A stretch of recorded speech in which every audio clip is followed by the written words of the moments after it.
Okay, this is the Zen garden underneath the cabinet that is my wardrobe for the next night. So, with a little persistence, a whole lot of luck, and a whole lot of broken Japanese, I figure I went to one of the hotels that I found on the internet after searching in Kyoto Station, and they didn't have any rooms for rent. They couldn't really help me. So when I came in, I was talking a little bit in English to begin with, and the woman's English was very bad, so I started speaking in Japanese.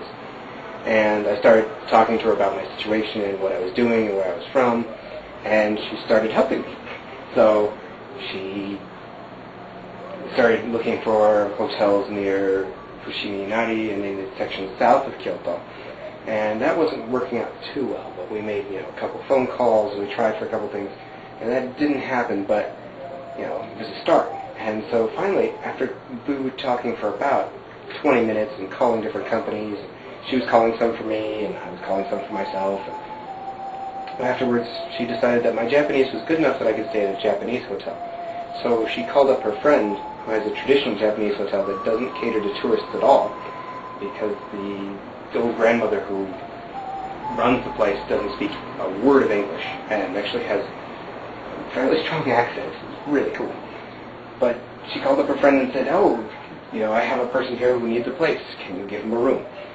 So I'm now in a very traditional Japanese hotel that is not for tourists. Well, I think Japanese tourists is fine.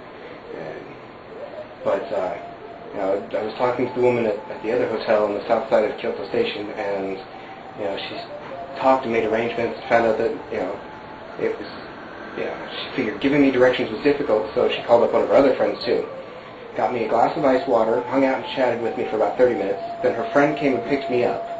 We did all the paperwork there and arranged the bills, and then the driver carried the money and dropped me off here and paid the woman who was in charge. So it's a little cheaper than the other ones, actually. Most of the other ones were about 6,000 yen a night, so that's about $55, I think, with current exchange rates.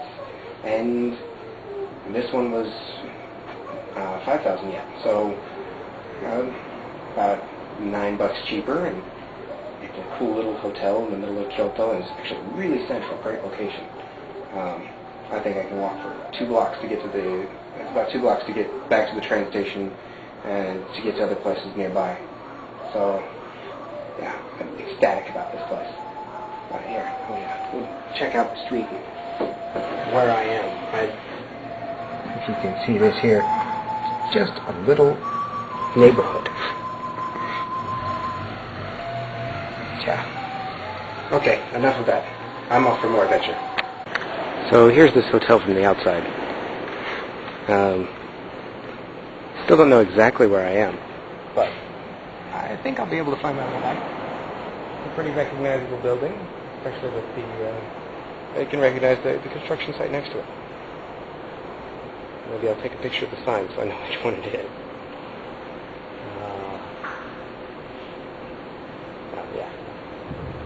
Still ecstatic about that. I think also lightheaded from not having lunch. Just running on adrenaline. The way to go. Okay, it's more adventure. You are here! The Kyoto Imperial Palace grounds. Or Memory Lane. Doshisha University is just over that way. And take a couple more steps to even see it. It was at this university where I was studying last time. And just across the street is the Imperial grounds. And I'm getting laughed at for making a video. So, this is where I used to go to hang out on some of my lunch breaks and during flower viewing in the springtime. So, really cool to be back. So when was the last time you had a tree that you liked so much that you cut down other trees to prop it up? It sits here in the gosho. The main part of it's actually over here. The branches have grown so long and are so heavy that they need to be propped up, and at the expensive part of the road. But It is the imperial palace grounds, so they can do what they want, and here trees are much more important than traffic patterns.